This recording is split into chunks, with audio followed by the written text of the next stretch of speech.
Court में अरमान ने दिखाया कैफे का सीसीटीवी फुटेज और उसी फुटेज में कैद हुए गीतांजलि और क्रिश। दोस्तों, सीरियल यह रिश्ता क्या कहलाता है के अपकमिंग ट्रैक में एक ऐसा मोड़ आने वाला है जो पूरी कहानी की दिशा ही बदल देगा।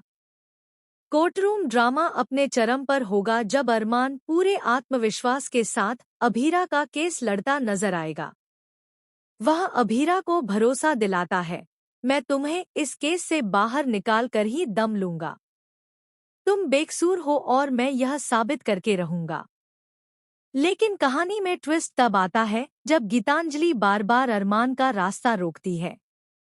वह उसे याद दिलाती है कि वह उसकी पत्नी है और इसलिए उसे अभीरा का केस नहीं लड़ना चाहिए। लेकिन अरमान भी कहाँ रुकने वाला है। वह स्पष्ट शब्दों में गीतांजलि से कहता है, मैंने तुमसे शादी की है, इसका मतलब यह नहीं कि तुम मेरे प्रोफेशनल फैसलों में दखल दो। मैं जो सही समझूंगा वही करूंगा। इधर क्रिश, जो इस साजिश का असली मास्टरमाइंड बनकर उभरता है, गीतांजलि को उकसाता है, जो करना है करो, लेकिन अरमान भैया को ये केस नहीं लड़ने देना। और यहीं से शुरू होती है सच्चाई और झूठ की असली लड़ाई। कोर्ट में क्रिश खड़ा होता है अभीरा के खिलाफ और पेश करता है झूठे सबूत। वह ऐसा नाटक रचता है मानो अभीरा ने जानबूझकर अंशुमन को ऐसी दवा दी हो जिससे उसे हार्ट अटैक आया। पूरा कोर्ट अब अभीरा को अपराधी मानने लगता है। गीतांजलि और क्रिश अंदर ही अंदर खुश होते हैं। उन्हें लगता है कि अब अंशुमन की मौत के बाद पूरी प्रॉपर्टी तान्या की होगी और माहिरा गीतांजलि की। गीतांजलि का सपना है कि अभीरा हमेशा के लिए जेल में सड़ती रहे और वह माहिरा को पाले ताकि वह और अरमान एक हैप्पी फैमिली बन सकें। लेकिन दोस्तों, अब आता है असली ट्विस्ट। अरमान कोर्ट में पेश करता है कैफे का असली सीसीटीवी फुटेज।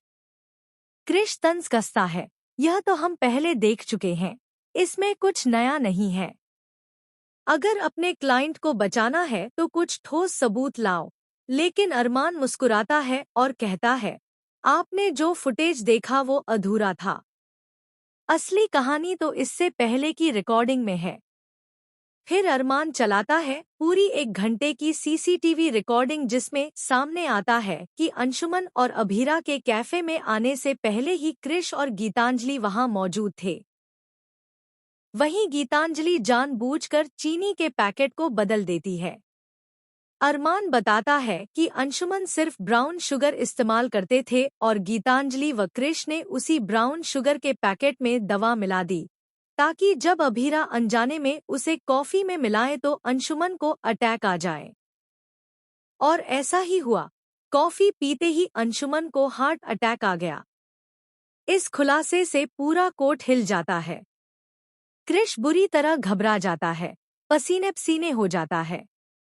उसके चेहरे पर डर साफ दिखता है। यह कैसे हो गया? मैंने तो सब मिटा दिया था, यह फुटेज बचा कैसे? लेकिन अब बहुत देर हो चुकी थी।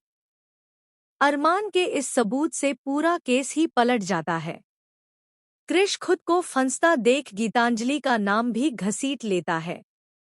अब सिर्फ क्रिश ही नहीं, गीतांजलि भी इस साजिश की भागीदार साबित होने लगती है। दोस्तों, कहानी अब उस मोड़ पर पहुंच चुकी है जहां सच पूरी ताकत के साथ सामने आ रहा है और झूठ की दीवारें गिर रही हैं। अरमान और अभीरा अब एक टीम की तरह सच और इंसाफ के लिए लड़ रहे हैं और इस तूफान में गीतांजलि और क्रिश का खेल खत्म होता दिख रहा है। क्या कोर्ट अब सच को मानेगा? क्या क्रिश और गीतांजलि को मिलेगी उनकी सजा? क्या अरमान और अभीरा अब बिना किसी रुकावट के एक हो पाएंगे? इन सभी सवालों